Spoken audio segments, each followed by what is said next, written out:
Hey guys, welcome back to my channel. Today I'm going to be talking about this book that I read, The Fault in Our Stars by John Green. I finished it yesterday. I've been reading it for only 2 days and I finished it. It has around, how many pages? 317 pages. It was pretty good. I actually love this book so much because it's very sad and it gives you many different emotions. It brings you on an emotional roller coaster, and I did borrow this from the public library, so I'm going to be returning it. The first half of this book was amazing. I finished it one day. The next day I read the other half and it was so different.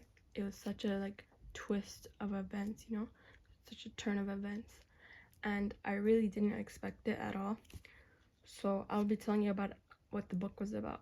So the protagonist of this book is a 16-year-old girl named Hazel Grace. This girl suffers from lung cancer, unfortunately. She's an only child that lives with only her parents, and she was withdrew from school when she was 13 because her parents thought it was better for her. So now she does college in a private place with other people, and once in a while she goes to a cancer support group where they talk about how they're feeling and what's going on in their lives and how their cancer is going, and she always goes there. Hazel has a good friend from school before she was withdrew named Caitlin. In Hazel's support group there's this one guy named Isaac where she hasn't really talked to him, but when they sit in a circle to talk about their life and what's going on, she and him always make faces to each other or look to each other whenever somebody says something that gets them to look at each other. One day in Hazel's support group, a guy caught her eye that has not been there before. She has never seen him there. He has blue eyes and he looked around her age. And when they got into the circle, he wouldn't stop staring at her. He always stared. Every time she looked back at him, he was staring at her. He soon introduced himself to the group as Augustus Waters. Gus was at the support group for his friend Isaac just to visit. He wasn't there because he was part of them. She and him became very close friends. He brought her to our house to watch a movie and got her number, and they would always call every day. They would talk to each other. They had the same interests in books. Hazel loves books. She and him love to read, and Hazel loves poems. So does Augustus. Augustus has a nickname as Gus, so we will call him Gus from now on. Turns out that Gus also had cancer and got his leg removed, so he has a fake leg. Gus fell in love with Hazel. He always wanted to talk to her and always come over to her house, and she goes over to his house, and he loved the way she talked and how smart she was. They were both very smart, especially Hazel. She was a very smart young lady. Gus was supposedly past cancer and he was a healthy man.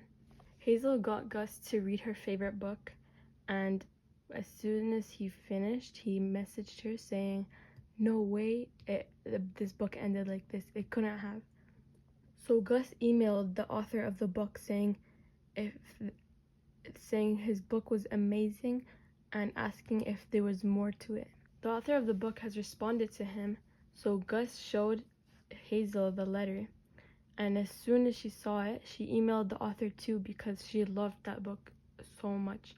She emailed the author and asked if there was more. The author replied to her too after days, saying he cannot tell her online because she could tell anybody. So he said in person he could tell her. He can't tell her on call either because he was worried she would record it. Unfortunately, he lived a little too far from them in Amsterdam, Luckily, they were both allowed to fly there, but with Hazel's mother. So it was Hazel, Gus, and her mother that went. They were going there for around 3 days to enjoy it there and get to ask their favorite book's author about what will happen next. They got there, and I think around the second day, they got to go to his house, but he was not the guy they expected. They expected an intelligent man, but what they got was an alcoholic, crazy man. The man was a jerk and didn't tell them what happened. Instead, he told them that he didn't actually expect them to come. He said that it was just to get them excited. He didn't want to see any Americans there. So they ended up leaving because the man was very useless and he didn't give them the information they wanted. A side note that I forgot to add was that Hazel carries an oxygen tank to help her breathe. Before they were heading back to America, they went back to their house and Gus told Hazel privately that he was re-diagnosed with cancer and it was all around his body this time. When they got back, Hazel's dad already knew and they told her that he didn't want to ruin the trip because if he told Hazel about it, she wouldn't have let them go. He was in the hospital because of how bad it was and he ended up on a wheelchair. The cancer was so bad that he was soon to pass away. Hazel would go to visit his house every day and always make sure he was okay. Gus only had 2 older sisters, which were married and not living with them. Their friend Isaac had to go blind, unfortunately, because of how bad his cancer was. They had to remove his eye because he only had one real eye and the other one was plastic. So he had to get it removed before they went to Amsterdam. Hazel was very upset and couldn't believe that Gus had to go through this. Sadly, Gus did end up dying. At Gus's funeral, Hazel and Isaac and many other friends gave their eulogies about him. Hazel was devastated about how Gus had gone through this, and the fact that he was the love of her life was very, very upsetting. That was the end of the book. I hope you enjoyed listening. I really recommend it if you want to read it. That's all for today. Bye!